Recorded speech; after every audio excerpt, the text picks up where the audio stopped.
안녕하십니까, 박희락 교수입니다. 오늘은 한비자 이야기 중에서 40대 CEO 분들에게 도움이 될 만한 이야기를 한번 말씀드려 보겠습니다. 우선 한비자에 있는 작은 이야기를 하나 말씀을 드리면, 당시 송나라에 어떤 사람이 아주 효성이 지극한 사람이 있었습니다. 그래서 부모님이 돌아가시자 그 상을 치르느라고 몸을 돌보지 않고 그래서 거의 죽을 지경이 됐습니다. 그래서 이 이야기를 들은 임금님이 그 효성이 지극하면 나라 일도 잘할 것이다 이렇게 생각해서 벼슬을 줬습니다. 그러자 그 이후부터 송나라에서는 상을 당해서 자기 몸을 돌보지 않고 그걸 모시느라고 죽는 사람이 부지기수였다고 합니다. 그 구체적인 교훈은 여러분들께서 조금 생각해 보십사 하고 설명을 드리지 않겠습니다. 우선 한비자가 CEO 여러분들한테 만약에 조언을 한다면 이런 차원을 했을 때 한비자에서 가장 강조하고 있는 것이 사실은 규정과 그 제도입니다.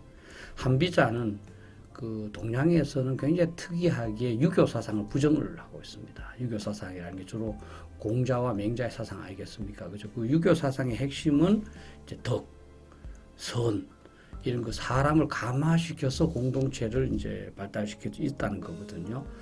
어떻게 보면 이런 성선설이라고 볼 수 있습니다.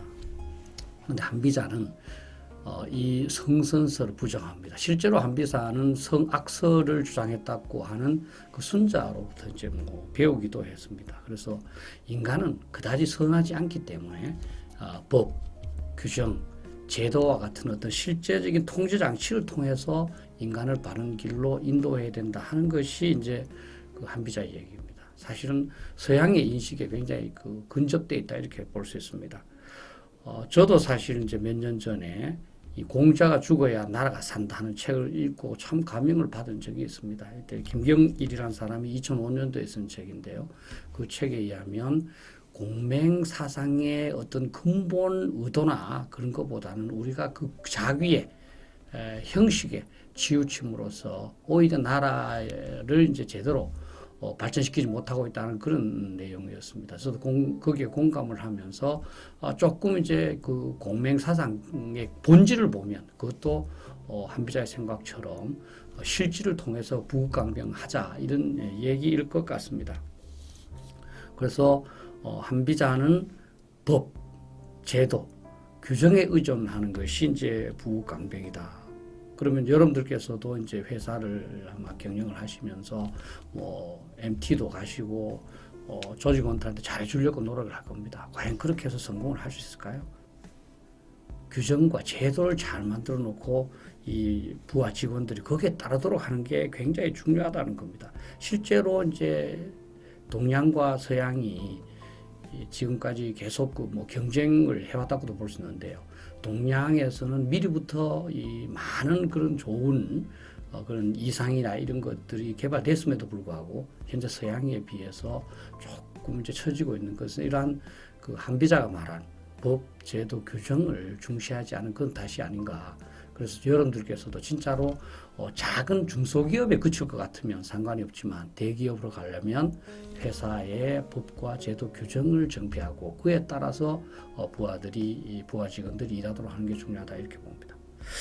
두 번째 한비자가 강조하는 그 CEO로서의 요체는 사실 상과 벌입니다. 잘하는 사람 상 주고 못한 사람 벌을 주는 것이 그 당시 부국강병의 가장 근본이라는 겁니다. 그것도 못하는 사람이 많았고요.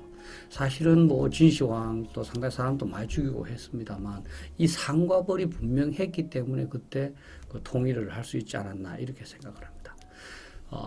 그와 관련해서 한비자가 이런 얘기를 합니다. 송나라의 얘기인데 이것도 송나라에 자반이라는 아주 이제 중신이 있었습니다. 그 중신이 왕한테 이야기를 합니다. 임금님, 이 상을 주는 것은 좋은 일이니까 임금님 직접 하십시오. 근데 벌을 주는 건 나쁜 일이니까 제가 하겠습니다. 그러니까 임금님은 좋은 말이잖아요. 그래서 임금님은 상만 주고 벌은 계속 자반이라는 그 자한이라는 그 신하가 했습니다. 근데 사람은 어떻게 하겠습니까? 임금이 아니라 점점 자한 쪽으로 몰리는 거죠. 왜냐하면 자한은 벌을 행사하니까. 그래서 나중에 결국은 자한이 임금을 축출하고 자기가 정권을 찬탈했습니다.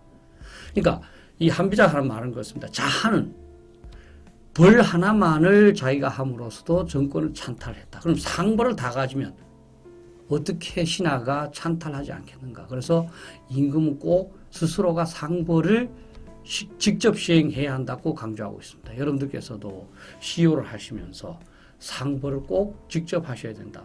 저도 사실 이제 국민대학교에 있으면서 참 그런 갈등을 좀 겪었어요. 예를 들면 이제 강사를 모시는 문제에 대해서 사실은 강사로 모실 때 모시는 말 하기는 좋지만 참 다음 학기에는 좀 그만해 주십시오 하는 말은 참 싫습니다. 그래서 안 하고 싶죠. 그러나 사실은 그때 해야만 제가 권위가 있다는 겁니다. 제가 책임을 져야 되는 거니까요. 여러분들께서도 회사 하실 때 어떤 부하 직원을 해고해야 되겠다. 그럼 분명히 말씀을 하셔야 돼요. 그렇게 해고하지 않고 제3자를 통해서 들으면 그게 오히려 더 기분 나쁜 겁니다. 그것이 지속되면은 여러분들의 권위도 서지 않고 여러분들의 CEO로서 큰 조직으로 발전시키기에 좀 어렵다고 생각을 합니다. 또 세 번째 얘기하는 것이 이제 책임 소재입니다. 한비자는 굉장히 강조하고 있는데요. 명과 형이라고 그럽니다. 명은 이제 이 겉으로는 이름이니까 뭘 하겠다는 것이고, 형은 이제 나타나는 형이라고 그래서 결과로 나타나는 겁니다. 그래서 한비자가 얘기하는 것은 어떤 사람을 평가할 때 가장 중요한 것은 이 명과 형이 일치하는 것이다. 실제로 말하면 자기가 하겠다는 것과 결과가 일치하는 것이다. 그래서 어떤 사람을 평가할 때 계획을 세우도록 해라. 그래서 그 계획대로 하는 사람을 가장 높게 평가하라는 겁니다. 계획을 작게 해놔놓고 실적을 많이 내는 사람, 이 사람이 나쁜 건 아니지만 이 사람도 계획대로 그대로 하는 것보다는 못하다는 거죠. 계획을 100일을 하겠다고 해놔놓고 30을 하면 이건 말할 필요도 없는 거죠. 근데 사실은 우리가 인간이기 때문에 부하 중에서 100을 하겠다 하는 사람과 40을 하겠다 하는 사람이 있으면 우선 100을 하는 사람 높게 평가합니다. 왜냐하면 100을 한다고 그랬으니 반을 해도 50이 아니냐.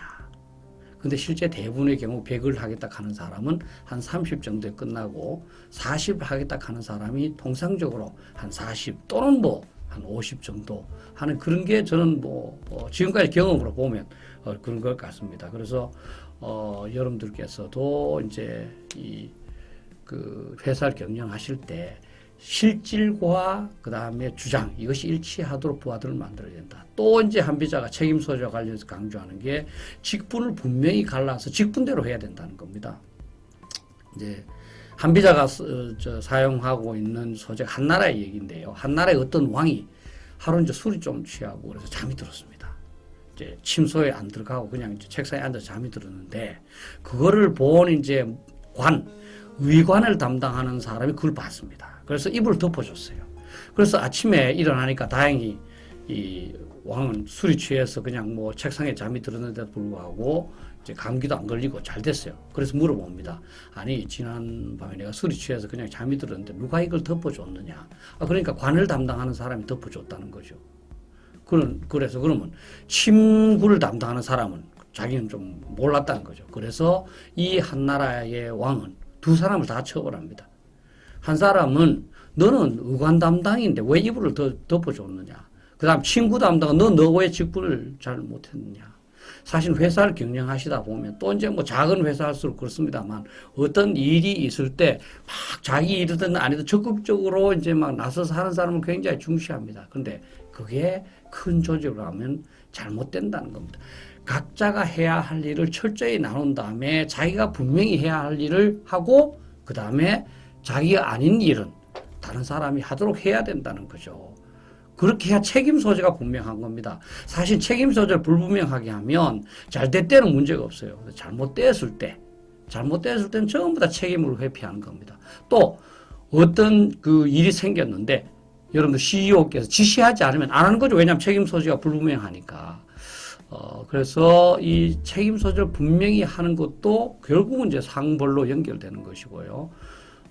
저는 이 한비자 책을 읽으면서 저는 사실 CEO는 아니고 군에서 좀 지휘관을 하면서 또 이제 학교에서 이렇게 교수 생활을 합니다만 참 통찰력 있는 말이다 이렇게 느꼈습니다.